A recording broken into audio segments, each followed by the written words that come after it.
It's another month and another Thursday. We are here with Doug Leonard with Audiological Services of Iowa, Sound Advice, and we are talking tinnitus today. You say tinnitus, I say tinnitus. Yeah, so neither one is wrong. No, correct? they're both correct. Yeah, Okay, good. I do chuckle sometimes if we hear it as tendinitis. Yeah. That's like the inflammation of your tendons, I was gonna or say. tendinitis. I don't even think that's a word, but people say it. Yeah, that's that sound that you hear in your ears that isn't coming from the outside. You know, it's being generated somehow in your auditory system, and you can hear it. And I didn't realize that, I say people, but it could be doctors, it could be other people, however they're getting their information, that and it's a misconception that if you take out caffeine or you take out salt, that's supposed to help. Well, you know, I mean, number one, I'm not a physician, so I'm not dispensing medical advice. We always have to say that Sure. with certain things. But, you know, tinnitus can be exacerbated, made worse by stress, you know, and so things that would add to stress and our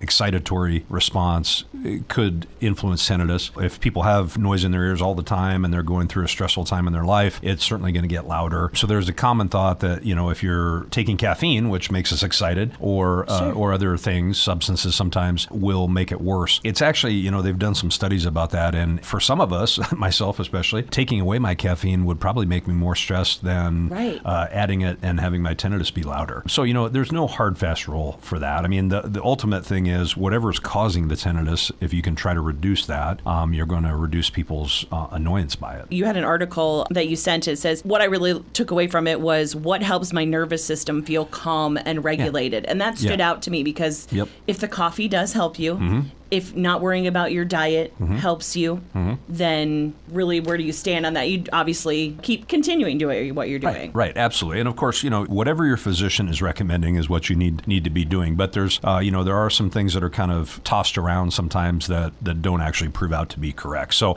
you know, and tinnitus can be caused by a lot of different things. And the main take-home message I think today is, you know, if you have tinnitus, there are some things that you can do to try to improve it, hopefully. You know, the most common cause of tinnitus is hearing loss. And so having a hearing evaluation and documenting that hearing loss and then potentially maybe treating that hearing loss can reduce tinnitus. Can also be caused by circulatory problems. So, you know, you're working with your physician about your blood pressure or your circulation. If you have neck issues, cervical issues can cause tinnitus, you know, and you can see your physical therapist or chiropractor. So, you know, we don't want to give people the message that there's nothing you can do. We have a great resource in Iowa City. The University of Iowa has an awesome tinnitus program. So, you know, we've had folks that see us. Sometimes if I can't help them, there's nothing we're able to do for them. We'll refer them on to University of Iowa. So basically making sure that you get the education that you need. Yeah, see a knowledge professional, whether that's your primary care doctor, whether that's an ear, nose, and throat doctor, or that's an audiologist. See what their advice is and go from there. Now, if they have questions for you, if they'd like to set up an appointment with you, they certainly can do that a couple different ways. Yeah, we'd love to hear from them here in Carroll. It's 792-5933. They can also look us up online. It's asihearing.com. You've been listening to Sound Advice with Doug Leonard from Audiological Services of Iowa.